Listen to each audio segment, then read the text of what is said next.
Muy buenas tardes, estimados amigos. Se abre esta página para todos ustedes, que tiene la finalidad de contribuir a la ciencia, al desarrollo, al deporte y, por supuesto, fomentando la medicina y algo más. El día de hoy vamos a tener un tema muy interesante, debido a que es un padecimiento que en muchas de las ocasiones prácticamente mucha gente lo desconoce, y es una enfermedad, podríamos decir hasta mítica. Es una enfermedad que, insisto, tiene una larga, pero larga historia dentro de la humanidad. Y esa enfermedad se conoce como enfermedad de Hansen, la lepra. Y por supuesto, quiero comentarles que esta enfermedad es una enfermedad infecciosa, pero muy compleja, y que, como les mencionaba previamente, ha sido reconocida desde hace más de 2000 años, y realmente se desconoce con exactitud dónde y cuándo se generó.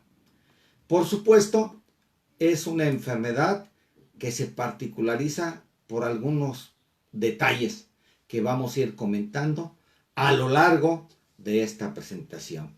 Y por supuesto, históricamente, ya se sabía un mecanismo de control, y que lo aplicaron mediante el aislamiento de los enfermos, a los cuales obviamente se les llamaba leprosarios. Y por supuesto, dentro, como decíamos, este aislamiento, pues había algunos problemas en esas colonias de leprosarios o leprosos, debido a que había el creimiento, se pensaba hace muchísimos años, dentro de ese origen mítico de la generación de la enfermedad, en donde se comentaba que la lepra era un castigo divino, y por supuesto, quienes poseían y tenían esta enfermedad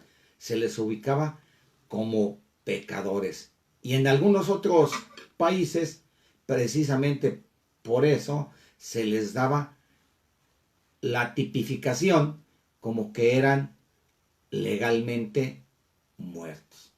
La lepra o enfermedad de Hansen, como mencionábamos, es sin lugar a dudas una enfermedad transmisible, infecciosa, crónica, y por supuesto la causa un micobacterium.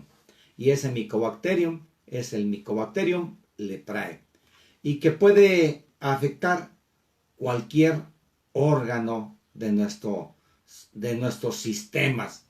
Y por supuesto, pues obviamente afecta, y es una tal vez de sus características, la piel, las vías respiratorias superiores, ojos, y por supuesto es multisistémico, y caracteriza a este padecimiento, pues que provoca invalidez y por supuesto deformaciones severas.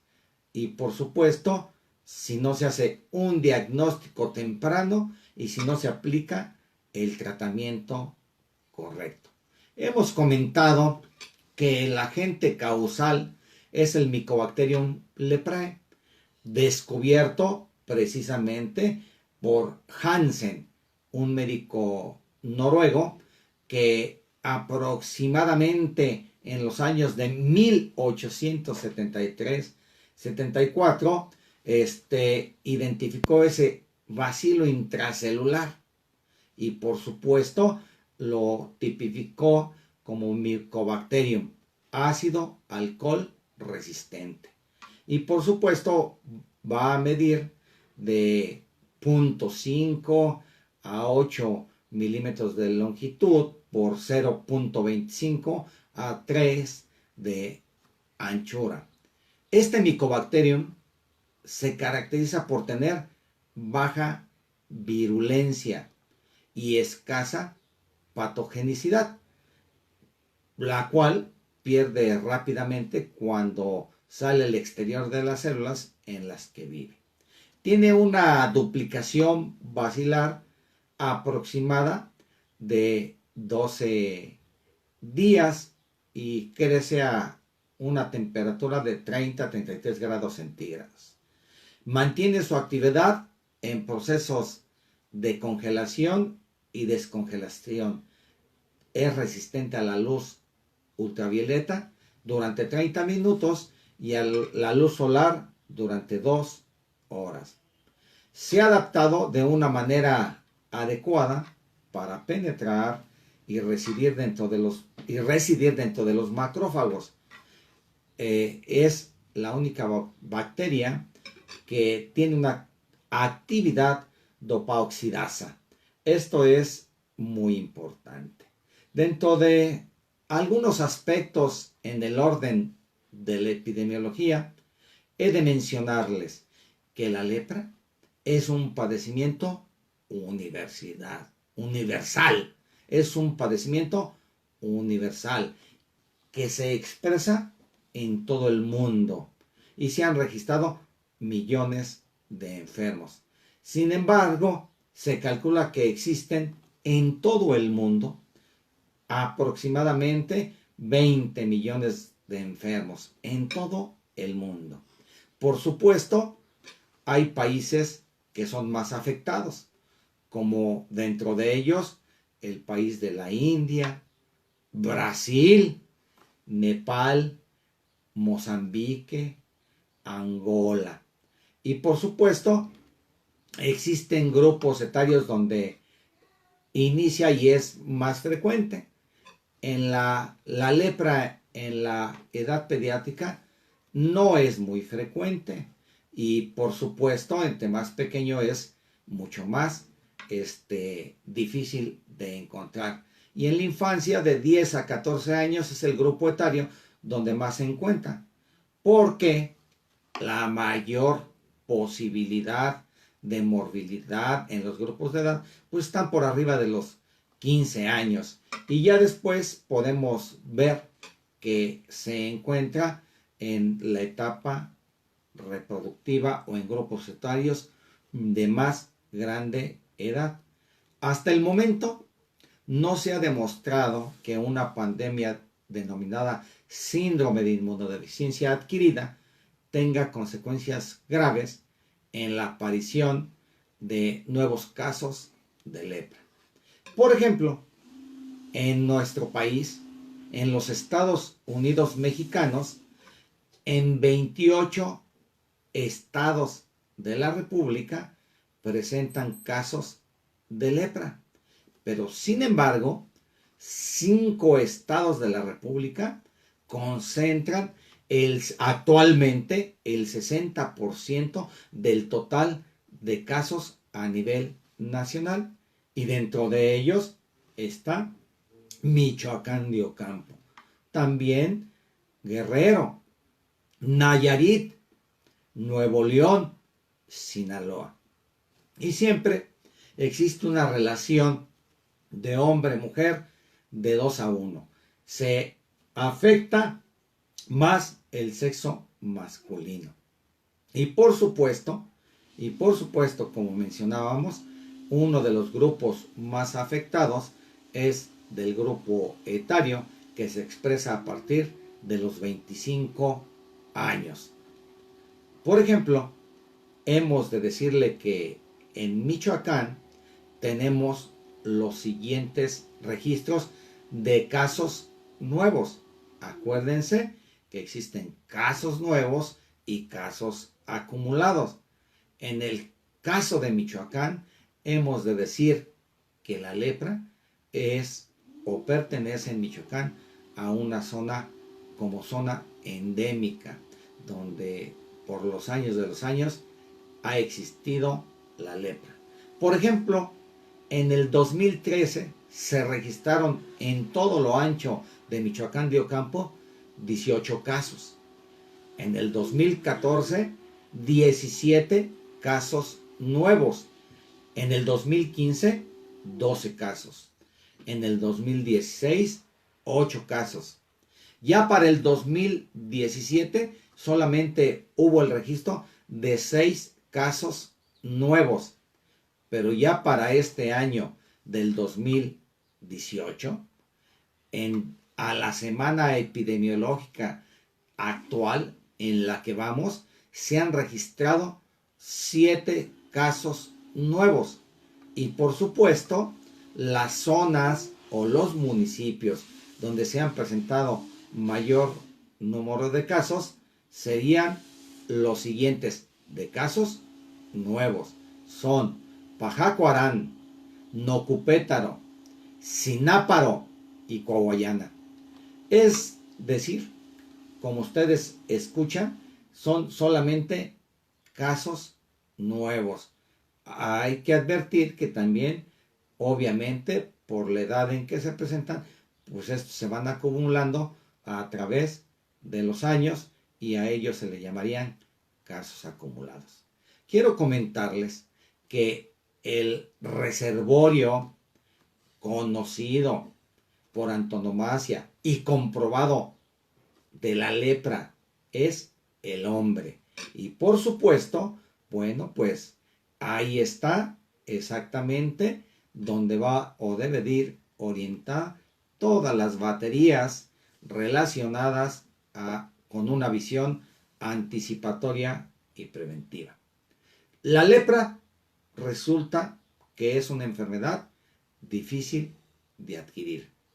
La fuente del contagio siempre es de un hombre enfermo a un hombre sano, de una persona enferma a una persona sana.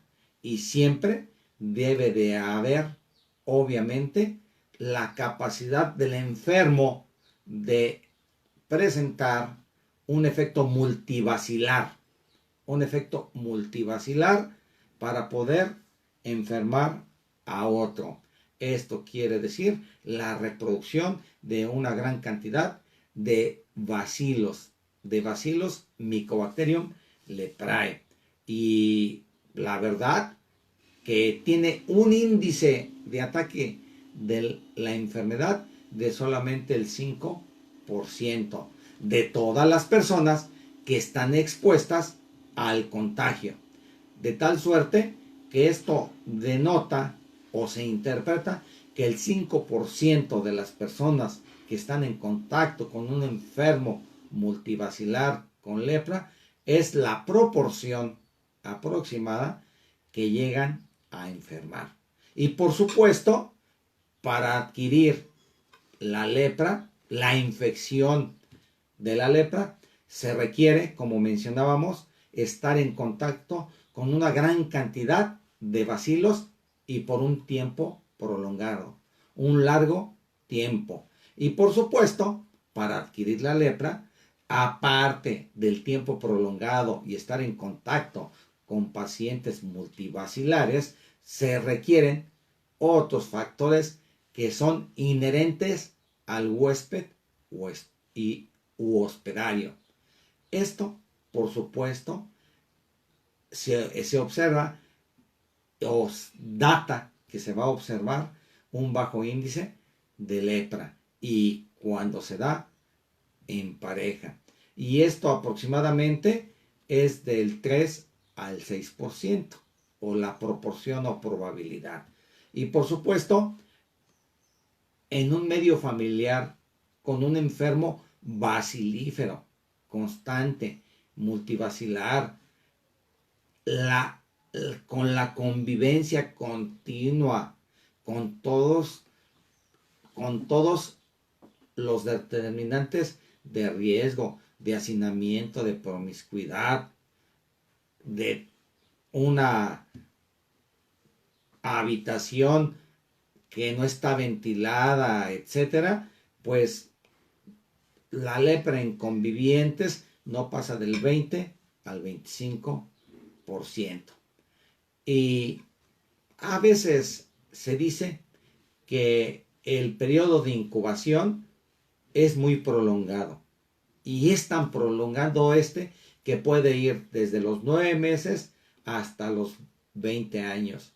Es pues un periodo de incubación muy largo. Y por supuesto, dependiendo del tipo de lepra. Alguien menciona o se menciona que 4 años son suficientes para la forma de lepra tuberculoide y que es de 8 años como periodo de incubación para la forma de lepra lepromatosa. Esto quiere decir que existe una clasificación de pacientes con lepra. Y la clasificación de los casos no es muy sencilla. Quiero decirles que existen diferentes parámetros para la clasificación de los pacientes con lepra. Y un parámetro es el parámetro clínico. Otro parámetro es el baciloscópico. Uno más es el inmunológico. Y un cuarto parámetro es el histopatológico. Y por supuesto, esta clasificación considera dos tipos que son polares. Como ya habíamos mencionado, dos grandes grupos, como es la lepra lepromatosa y como es la lepra tuberculoide. Y por supuesto, también dentro de ellos existen grupos o subgrupos. Y dentro de ellos están los casos inestables y por supuesto también reciben algunos dentro de la clasificación, que es dentro de los principios de la lepra, casos indeterminados, otros casos de inmunidad dudosa, los casos dimorfos o interpolares, que también se les denomina de borderline, es decir, el tipo significa de lepra cuando se habla de mayor estabilidad. Y el caso es que la lepra lepromatosa nunca será tuberculoide ni viceversa. En cambio, es decir, el grupo solamente significa un conjunto de casos. Los casos de lepra indeterminada y los que están perfectamente bien determinados. De tal suerte que existe una posibilidad de ser cambiantes e inestables. Y por supuesto, esta clasificación ha sufrido varios cambios a través de los años, variaciones y ajustes. Y eso lo tenemos que tener muy claro. Lo que el hecho, y sin cambiar, que se ha percatado a través de los años, es del concepto de la polaridad. O por el contrario, se ha afirmado que entre más estabilidad, más definición de estos casos. Y nosotros debemos de tener presente que los parámetros, insisto, son clínicos, baciloscópicos, inmunológicos e histopatológicos. Es pues la lepra una enfermedad todavía, a pesar de ser una enfermedad milenaria, ¿verdad? Todavía con grandes y grandes tramos oscuros a través de la historia. Por ejemplo, Ridley y Joplin subdividieron el grupo dimorfo o borderline en subgrupos según la situación del caso y su espectro inmunológico, de tal suerte que forman una gama muy amplia relacionado con estos autores ingleses que, bueno, pues dan una clasificación específica en función de los subgrupos del grupo dimorfo o borderline. Y desde el punto de vista práctico, para un trabajo de campo y para fines fundamentalmente epidemiológicos y terapéuticos, se han dividido a los casos de lepra en dos grandes grupos. Y esto sí debe quedar perfectamente claro. Esos grandes grupos son casos multibacilares, que comprenden a la lepra de pacientes que se ubican como lepra lepromatosa.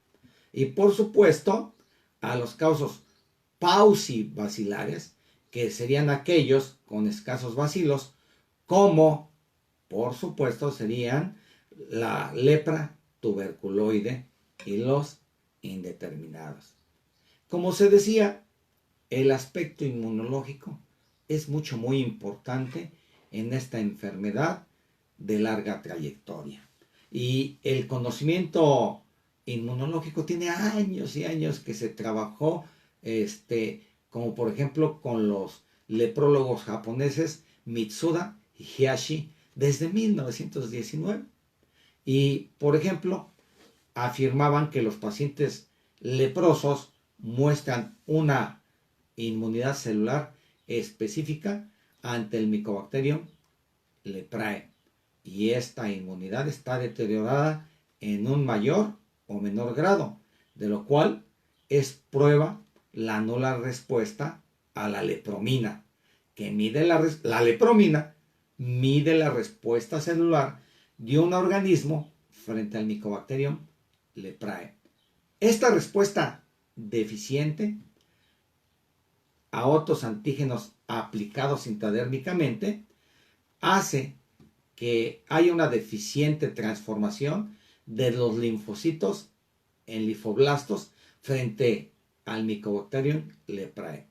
Y por supuesto, estos pacientes son capaces de producir una gran cantidad de anticuerpos, ya que sus linfocitos B son competentes, aunque estos se encuentran desenfrenados, ya que les faltan los linfocitos supresores, y lejos de beneficiar al organismo, tienden a formar complejos inmunes con los antígenos del bacilo y el complemento del suero, y a producir un estado inflamatorio que va a conducir a una reacción leprosa.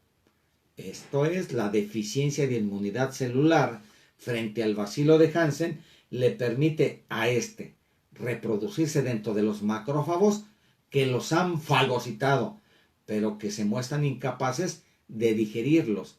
Y ello explica la gran cantidad de bacilos dentro de los macrófagos y su posibilidad de transmisión. En el caso de la lepra tuberculoide, se muestra una inmunidad celular normal o cuasi normal, y es capaz de ordenar la digestión de los bacilos fagocitados por los macrófagos. El bacilo es destruido casi al mismo tiempo que se genera, y no llega a presentarse en cantidades grandes en la piel, en las mucosas, ni en los órganos, y por tanto no puede ser transmitido. Ahora bien, las manifestaciones clínicas son de acuerdo al tipo de lepra, y les comentaré. La lepra que se ha clasificado como indeterminada se ubica como una forma temprana de la enfermedad, y esta afecta a la piel, a los ganglios, a los nervios periféricos, y se manifiesta con una mancha hipopigmentada anidrótica, con bordes poco precisos en cualquier parte del cuerpo, ya sea la región glútea, en tronco o cuello, en su cara anterior, miembros superiores e inferiores, y que no presenta cambios en la superficie, en su consistencia o la textura de la piel. Hay disminución de la sensibilidad térmica. Algunos casos, muy pocos, no presentan manchas, pero sí presentan una neuritis, que es frecuentemente unilateral.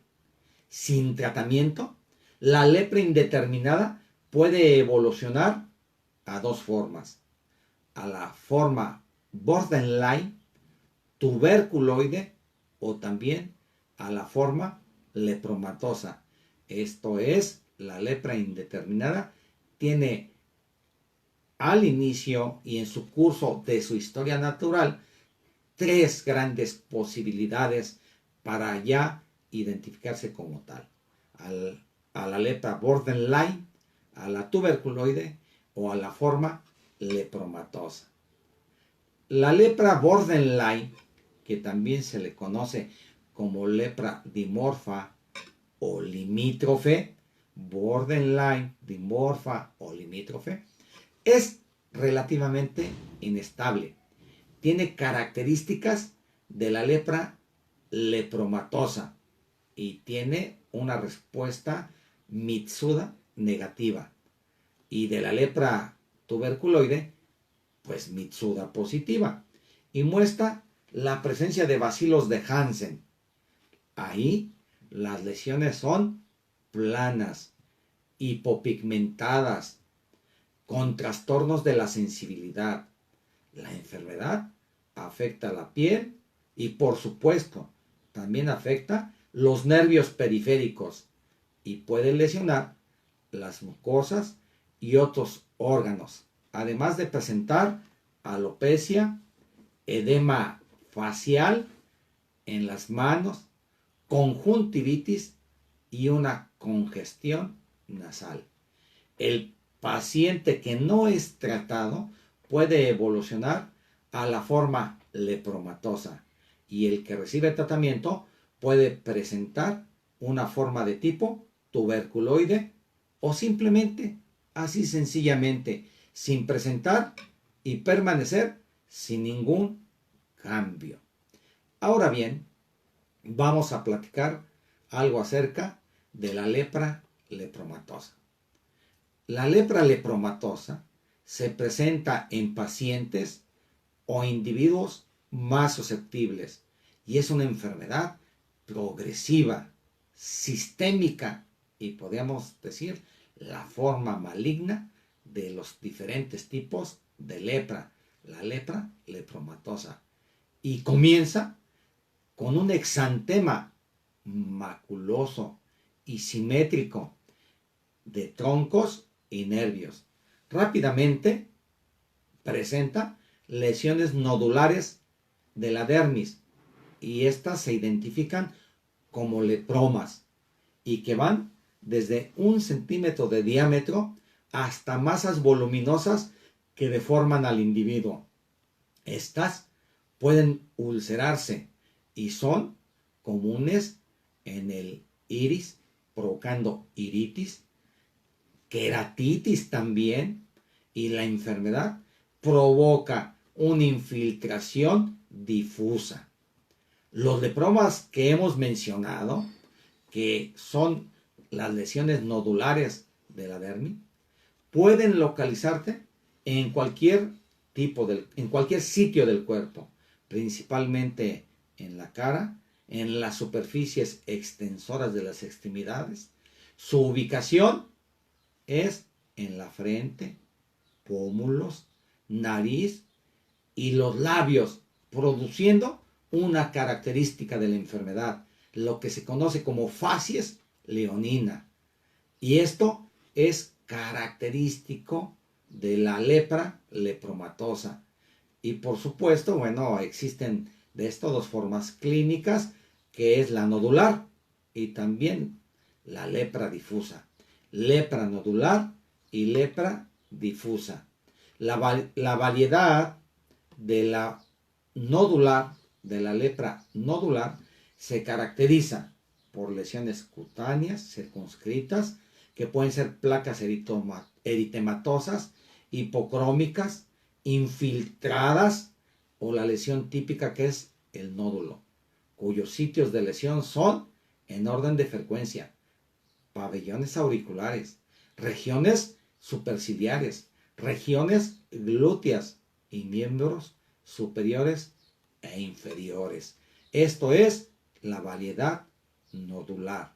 Pero la variedad difusa, que entre paréntesis habría que decir que va con la mancha lazarina y que está caracterizada esa mancha que tiene el adjetivo de lazarina por una infiltración difusa generalizada que da a la cara un aspecto de luna llena, pabellones auriculares turgentes. Toda la piel adhiere un aspecto liso, brillante, que se confunde con edema, particularmente en los dedos de las manos y por supuesto de los pies. Más tarde, el tegumento se adelgaza, hay atrofia, se arruga y los pabellones auriculares se alargan. En ambas variedades se ve afectada la mucosa nasal, que se congestiona y que además se ulcera, ocasionando por supuesto epistaxis frecuentes. Y también se ven afectados los anexos con alopecia de cejas, con alopecia de pestañas y por supuesto los tipos de lesión son múltiples. En la lepra que se ubica como tipo tuberculoide se da en los individuos tal vez con más resistencia. Esta lepra tuberculoide puede ser regresiva, benigna, no sistémica, no transmisible y a veces espontáneamente curable. Afecta a la piel y a los nervios periféricos. Presenta lesiones maculopapulosas, asimétricas, eritematosas y circunscritas a los párpados, labios, palmas, plantas y regiones glúteas. Las lesiones varían de 1 centímetro hasta zonas mucho más grandes. La invasión de los nervios se va a extender en dirección centrípeta, formando granulomas tuberculoides en forma crónica. Estos se vuelven fibrosos y duros, presentan neuritis asimétrica y anestesia. Las lesiones focales suelen generar necrosis central. Los ganglios linfáticos que reciben la circulación regional a veces presentan también granulomas y en ocasiones suele haber parálisis muscular. El cuadro clínico de inicio es insidioso con un exantema maculopapuloso difuso, a veces acompañado de fiebre. Suele confundirse con algunas otras enfermedades exantemáticas, pero al persistir y tener manifestaciones neurológicas, esto es hiperestesias, adormecimiento o la anestesia que progresa para dar cambios tróficos de piel, músculos y uñas, la retracción muscular de la mano puede dar la mano llamada engarra y por supuesto sin tratamiento pueden presentarse secuelas irreversibles, en ocasiones hasta parálisis facial y atrofia de las extremidades, hasta la denervación completa de los dedos, de las manos y de los pies. El diagnóstico de la lepra pues es complejo y siempre se debe de tomar con muchísima seriedad. Debe de ser oportuna y el diagnóstico debe ser eficiente.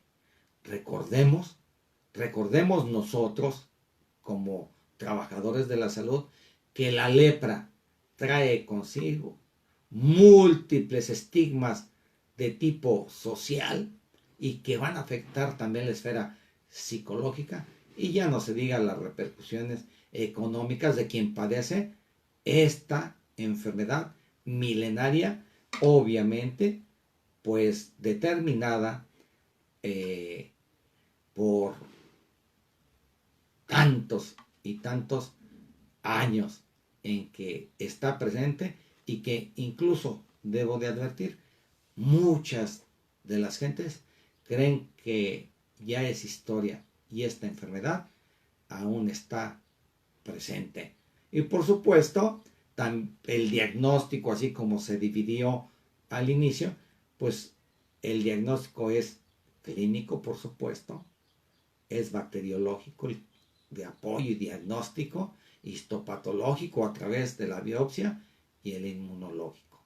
Siempre y por antonomasia, el médico debe de hacer un diagnóstico clínico y por supuesto el diagnóstico clínico en el caso de la lepra está en función de las manifestaciones clínicas y hacer un examen completo, perfecto de la piel, buscando afección de los nervios periféricos, la gama de datos que tienen que ver con la inervación.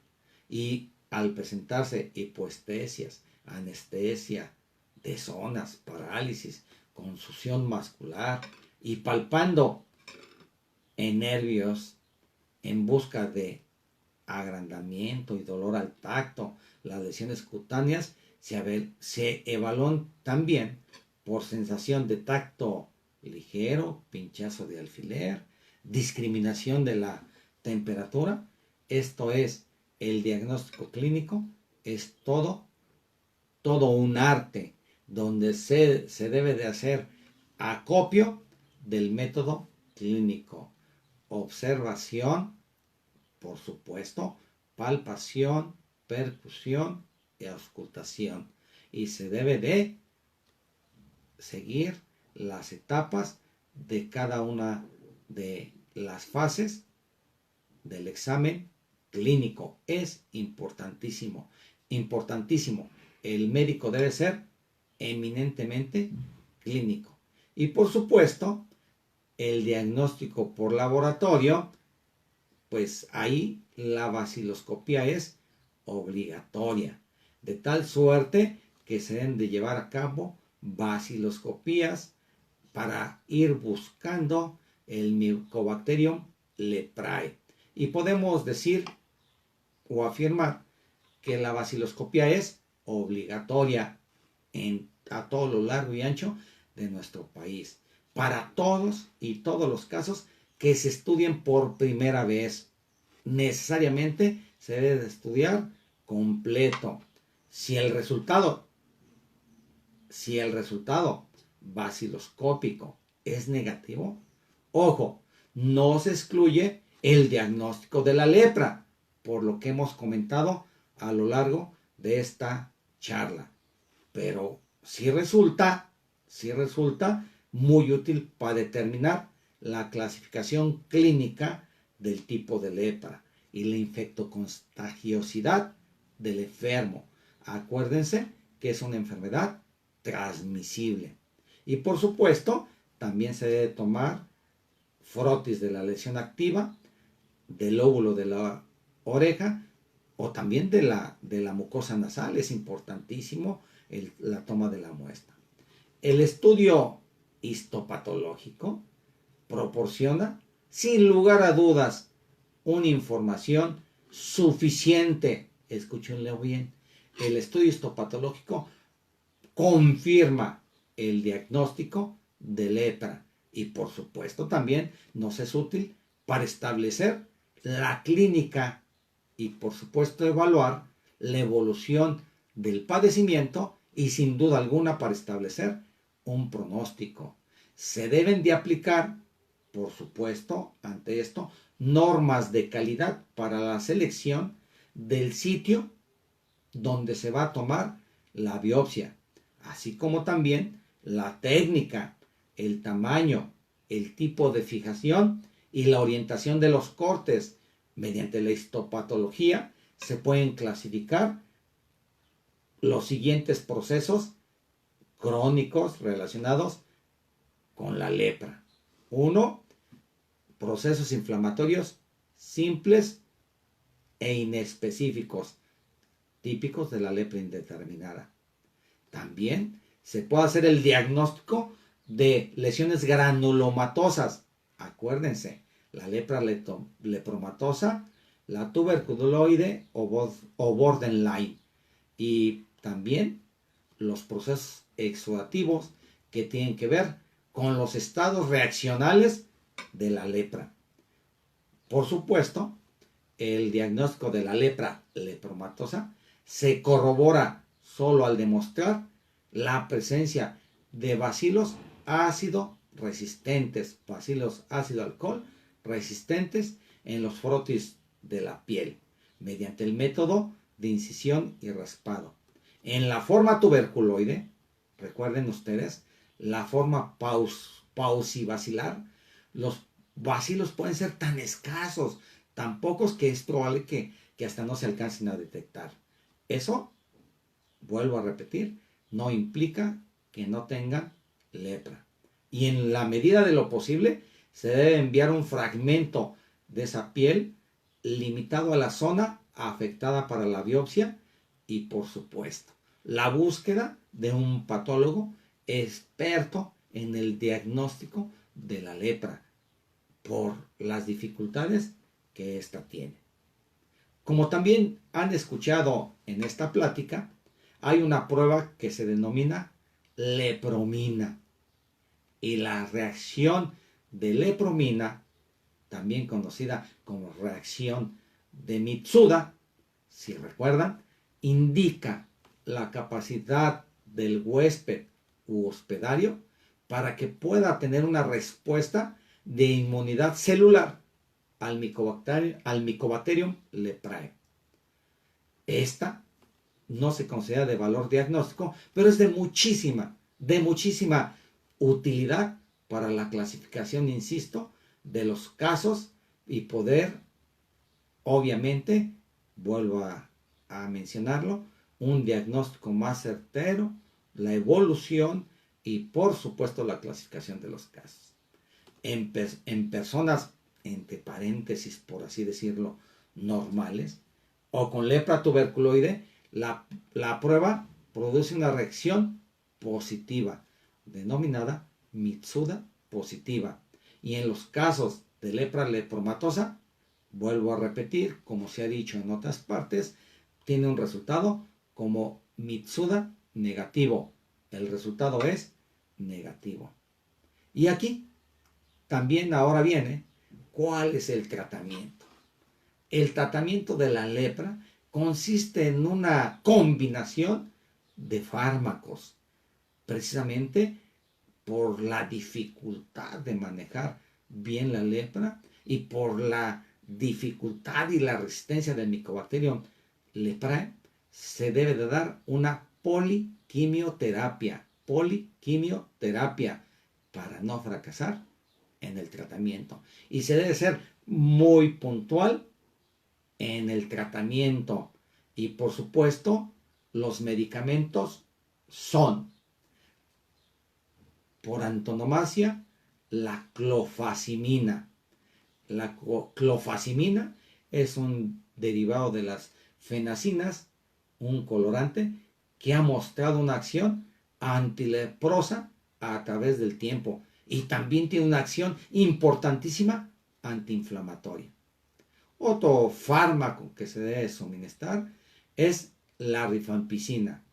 Es un antibiótico que bloquea in vivo la síntesis de DNA de las bacterias. La rifampicina bloquea la síntesis del DNA de estas bacterias del Mycobacterium leprae. Es muy bien tolerado y su actividad antileprosa es mayor, es amplia.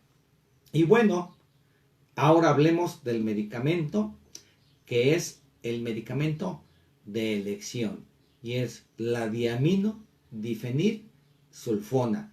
Diaminodifenilsulfona es el medicamento de elección, ya que es de fácil manejo, bajo costo y una excelente tolerancia. En los casos multibacilares, el tratamiento consta de 24 dosis mensuales con rifampicina 600 miligramos, la sulfona 100 miligramos y la clofazimina 300 miligramos. Y por supuesto, dosis diarias de sulfona 100 miligramos y clofazimina 50 miligramos. En los pausi bacilares, el tratamiento consta solamente de 6 meses, con dosis mensuales de rifampicina 600 miligramos y sulfona 100 miligramos y dosis diaria de sulfona 100 miligramos. Por supuesto, nunca debemos olvidar la visión anticipatoria en la actividad, en la acción de la medicina. Y aquí tiene mucho que ver, primero, que es uno de los objetivos de la presentación de esta charla, que la lepra sí existe, que en la actualidad tenemos casos nuevos de lepra, que en nuestro estado de Michoacán y el Bajío de nuestro país, son zonas endémicas de lepra y que los médicos debemos estar atentos ante la posibilidad de la presentación de estos casos nuevos. Por lo tanto, una de las actividades fundamentales es la promoción y educación para la salud. Es el fomento a la salud, donde se debe de orientar y se debe de manera insistente promover el conocimiento sobre esta enfermedad y sobre todo que se conozca todo para evitar esos mitos de años y años y años que han existido y esos estigmas sobre los pacientes con lepra. Y por supuesto, nosotros debemos de hacer uso de esa promoción y educación para la salud para que se conozca hasta donde sea posible de manera masiva. Por lo tanto, es una de las actividades, como todos ustedes saben, fundamental de la actividad médica, la visión anticipatoria, la promoción y educación para la salud. Y dentro de ello conlleva este tipo de charlas, el comentar en nuestros centros de trabajo, en una serie de charlas, elaborar sobre todo una información muy importante en las regiones leprógenas que existen para reforzar el conocimiento sobre esta enfermedad. Insisto, se debe de hacer énfasis y de elaborar material de difusión masiva en las regiones que están identificadas como leprógenas y por las características de la enfermedad, estas están perfectamente bien ubicadas. Y por supuesto, obviamente, nosotros debemos de hacer hincapié, sin duda alguna, que el diagnóstico temprano de la enfermedad nos va a permitir garantizar un tratamiento adecuado. Y escúchenlo bien, importantísimo para toda el área de la medicina, la curación de nuestros pacientes. Y por supuesto, la curación de nuestros pacientes va a permitir algo muy importante con el enfoque epidemiológico, que es romper, cortar, nulificar la cadena de transmisión. De tal suerte que el personal de salud debe de recordar que debemos echar mano de los niveles de prevención. La prevención primaria, con sus dos grandes puntales, que es promoción y educación para la salud, la protección específica. La prevención secundaria, con el diagnóstico oportuno para un tratamiento eficaz y poder limitar todas las secuelas en la enfermedad, y que de esta enfermedad es importantísimo para poder romper los mitos en cuanto a todas las lesiones que provoca esta terrible enfermedad y romper con los mitos que existen. Y la prevención terciaria, que viene a ser la rehabilitación. No hay duda que promover los niveles de prevención que hemos nosotros en estos momentos relatado, podemos evitar la discapacidad que es frecuente en esta enfermedad y por supuesto darle a los enfermos una calidad de vida digna en la sociedad, en lo laboral, en lo familiar, en todos los grandes efectos. Y por supuesto, también quiero hacer un mensaje contundente. Estos son los objetivos reales de toda la medicina: educación y promoción de la salud, protección específica, diagnóstico oportuno, tratamiento eficaz para limitar secuelas y cuando ya hemos llegado al otro lado de la enfermedad, pues la rehabilitación. Bien, tengan ustedes muy buenas tardes. Cierro este programa que, insisto, hablando de una enfermedad que muchos, pero muchos, creen que es un mito, creen que no existe, creen que es parte de nuestro pasado. Y la platicamos, la hablamos con ese afán de fomentar la ciencia, la cultura y el arte, medicina y algo más, a cargo de su amigo, doctor Ramón Camacho Delgado.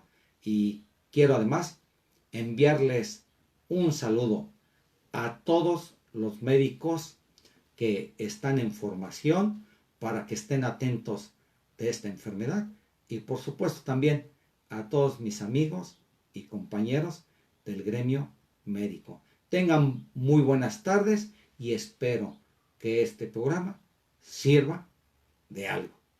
Hasta la vista y muy buenas tardes, y estén atentos de cuando volvemos a abrir este canal de expresión para el fomento de la ciencia, la cultura y el arte.